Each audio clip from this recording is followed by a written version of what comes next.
India गठबंधन पूरा खेल रहा है, लेकिन समंदर में तूफान बहुत है। इसमें तो इतनी बात कहूँगा कि समंदर में तूफान बहुत है और लहर के थपेड़े जो है कोई छोटी किश्ती के सवारों को बचा नहीं पाएगी। छाती ठोक करके ट्रंप से दोस्ती थी, ट्रंप ने छाती ठोक कर ही टैक्स लगा दिया। देश का काला कानून है और ये पूरी तरीके से संविधान के ऊपर हमला है।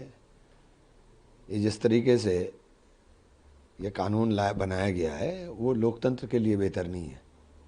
एक बहुत बड़ी आबादी का आप गला घोट देंगे, ये अच्छी बात नहीं है। बिहार के सिन्हा उन्होंने कहा कि सदन से जो कानून पास हुआ है उसका विरोध करने वाला देशद्रोही होगा, उसे जेल भेज दिया जाएगा। तो इमरजेंसी में तुम जेल गए थे ना, इमरजेंसी तो लगी थी, क्यों विरोध किया था? तो कह रहे हैं उनका बयान है कि ये पाकिस्तान नहीं है, ये हिंदुस्तान है, नरेंद्र मोदी की सरकार है और ये हिंदुस्तान है, ये उसके बाप का हिंदुस्तान नहीं है, ये हिंदुस्तान हमारा भी है। बंगाल पुलिस ने प्रतिबंध लगाया था कि रामनवमी का जुलूस नहीं निकाला जाएगा, लेकिन उस आदेश को पलटते हुए कलकत्ता उच्च न्यायालय ने प्रतिबंधों के साथ जुलूस निकालने की इजाजत पश्चिम बंगाल हावड़ा में दिया है। इसके अलावा देश में कुछ नहीं बचा क्या खुशी के साथ नहीं रामनवमी निकाली जा सकती? क्या पूरे प्रबंधन के साथ रामनवमी की खुशी नहीं निकाली जाएगी? रामनवमी में नफरत की बातें क्यों करते हो जो दूसरे को दिक्कत दे? अरे रामनवमी में दूसरे लोगों को भी शामिल करो ना, तब खूबसूरती लगेगी रामनवमी की भी। तो राम तो सबके हैं ना, राम कोई तुम्हारे अकेले के तो है नहीं। तो जितनी राम की खुशी आपको इतनी हमें भी है, तो सबको शामिल करो। मेरे यहाँ रामनवमी का जुलूस निकलता है, उसके रूट के ऊपर एक भी घर सिंगल घर भी नूरी मस्जिद से शुरू होता है और पूरा निकलते हुए चला जाता है, कोई घर उसके ऊपर हिंदुओं का नहीं है। मुहर्रम का जुलूस निकलता है डाकाने वाली मस्जिद के कोने से और वो पूरा निकल करके मंदिर के ऊपर ख़त्म होता है, एक भी घर मुसलमान का नहीं है। यह है सौहार्द, यह है देश। उसके सारा कमेटी के रामनवमी के जुलूस में कमेटी के आगे मुसलमान प्रबंधन करते हुए चलते हैं, मुहर्रम के जुलूस के आगे हिंदू प्रबंधन करते हुए चलते हैं। ये हिंदुस्तान क्या बना दिया इन्होंने हमारा।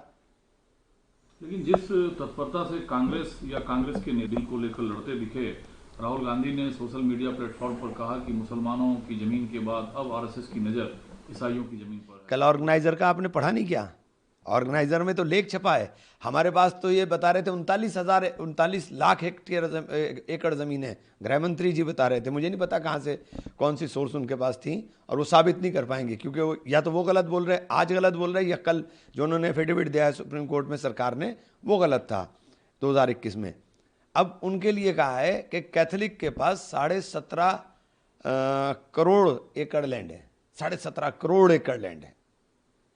अभी उसके बाद ये मंदिरों की भी, चूँकि बड़े बड़े मंदिर हैं, मंदिरों के पास बहुत है, उनके ऊपर भी जाएगी निगाह। आर्य समाज की बहुत बड़ी संस्था है, उसको कब्जाने के लिए, उसको हथियाने के लिए, अपनी विचारधारा थोपने के लिए तैयारी होगी। ये देश को कहाँ लेके जा रहे हैं भाई? ये कर क्या रहे हैं? बौद्धों का नंबर आएगा, जैनियों का नंबर आएगा, किसी को नहीं छोड़ने वाले हैं ये। आप लोग नीतीश कुमार को लेकर अलग राय रखते थे, लेकिन कल प्रेस की हुई उसमें मुस्लिम लीडरशिप वक्त पर कुछ बोलना चाहते थे लेकिन उन्हें बोलने नहीं दिया गया। नहीं तो एक बात तो बताइए, नीतीश जी ने तो पलटी ऐसी मारी है कि जिंदगी की आखिरी पलटी है उनकी, बस अब पलटी मारने लायक नहीं बचेंगे वो। सवाल सर ये है कि एक बने हुए कानून को कोई, जैसे तेजस्वी यादव ने कहा कि हमारी सरकार आते ही इस बिल को हम कूड़ेदान में फेंक देंगे। हाँ तो क्या हुआ, जैसा आपने करा वैसे दूसरे भी कर सकते हैं। कोई आप ही फन्ने खा थोड़े ही है कि आप ही फन्ने खाएं, आप ही जानते हैं काम करना, दूसरा भी तो काम करना जानता है। मतलब क्या है, संसद का मतलब क्या है फिर? किस चीज़ का? संसद में अगर तो आप फेडरल स्ट्रक्चर खत्म कर देंगे क्या? आप फेडरल स्ट्रक्चर को खत्म करना चाह रहे हैं क्या? लैंड जो है लैंड कंसर्न मैटर जो है वो स्टेट के मैटर हैं। आप फेडरल स्ट्रक्चर खत्म कर देंगे? कोर्ट का रास्ता तो सबके लिए खुला हुआ है, वो भी पाबंदी है क्या? या उसके ऊपर भी कोई कानून बनाया जाएगा कि सुप्रीम कोर्ट वही जाएगा जैसे सरकार चाहेगी?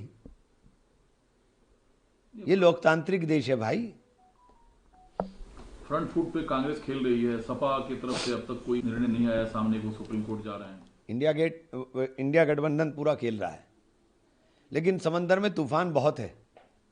इसमें तो इतनी बात कहूँगा कि समंदर में तूफान बहुत है और लहर के थपेड़े जो है कोई छोटी किश्ती के सवारों को बचा नहीं पाएगी। अब वक्त है कि बड़े जहाज में ही सवार होना पड़ेगा। तो बड़े जहाज तो कांग्रेस हैं, आप कह रहे हैं लोगों को कि फिर कांग्रेस के जहाज पे सवार हो जाओ, किश्तियां छोड़ दो, फिर गठबंधन का मतलब क्या है? मैंने तो ये बात नहीं कही, अब आप उसके कोई मायने निकालें। मैं तो कहा कि समंदर में तूफान बहुत है और तूफान के अंदर छोटी किश्तियों के सवार बचा नहीं करते, इसलिए बड़े जहाज पे सवार हो जाओ।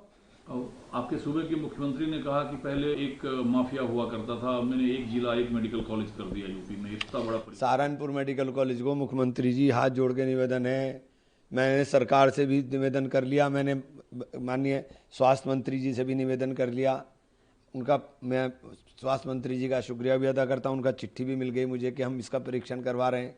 लेकिन मुख्यमंत्री जी 8 साल में उसके अंदर बिल्डिंग खड़ी है, डॉक्टर नहीं है, मशीनें नहीं हैं, मेडिकल कॉलेज नाम का है, जिस बिल्डिंग खड़े होने से वो बिल्डिंग भी बनाई थी बहुजन समाज पार्टी की सरकार में बनी थी, जब मैं वहाँ विधायक था तब वो बिल्डिंग बनी थी, उसके अंदर अपग्रेड हुआ ही नहीं, वो अपग्रेड हुआ ही नहीं वो जब से 15 साल बाद तो अब अनुरक्षण का पैसा मिला उसका, कि उसका अनुरक्षण का पैसा मिल जाए, तो ऐसे मेडिकल कॉलेज का क्या फायदा है जिसके अंदर मेडिकल ही ना हो। क्या संघ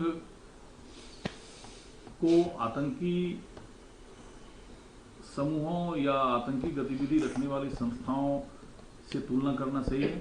देखिए, मैं संघ के बारे में ये विचार नहीं रखता हूँ। संघ के बारे में मैं ये विचार इसलिए नहीं रखता हूँ कि संघ के लोग जहर तो बोते हैं, लेकिन वो बौद्धिक जहर बोते हैं। नफरत तो बो दी उन्होंने, ये सब उन्हीं की दिखाई दे रही है। निर्मला सीतारमण को लेकर कुछ चीजें चल रही थी सोशल प्लेटफॉर्म पे, उन्होंने खंडन किया और कहा कि 1 लाख करोड़ रुपए 2024 के चुनाव में खर्च हुए हैं, वन नेशन वन इलेक्शन होने से 1.5% जीडीपी भारत की बढ़ जाएगी। इन्हें पता ही कुछ नहीं है। निर्मल नाथ जी तो जो समझ में आता लिख करके आता है वो पढ़ती रहती हैं। ये लोकतंत्र को खत्म करना चाहते हैं क्या? ये चाहते क्या हैं? इनका राज रहे बस, जो अपने मित्रों को बांटना है इनको बांटते रहें, राज अपना करते रहें बस, और इसके अलावा क्या चाहते हैं? देश में चर्चा तो है वन नेशन वन इलेक्शन की। अब ये तो कुछ भी कर सकते हैं ना। अब संख्या बल के आधार पे आप किसी को भी कुछ भी कर दो। लोकतंत्र में संख्या के मायने नहीं होते, जो जीत गया वो सबका हो जाता है। तो कांग्रेस जैसी बड़ी पार्टी को क्या दिक्कत है इससे? क्या वन नेशन वन इलेक्शन से, फजूल खर्ची रोकने से? ये इसमें फजूल खर्ची रुकेगी? आप नोटबंदी होकर के अर्थव्यवस्था ऊपर चली गई। एक काम तो इनका बता दीजिए जो इन्होंने करा और उसका फायदा देश को हुआ हो। एक काम बता दीजिए, मुझे गिनवा दीजिए। छाती ठोक करके ट्रंप से दोस्ती थी, ट्रंप ने छाती ठोक कर ही टैक्स लगा दिया। एक काम तो बता दीजिए ना जिसके अंदर इनकी किसी काम के अंदर जो इन्होंने बोला वो पूरा हो गया हो। एक काम बता दीजिए।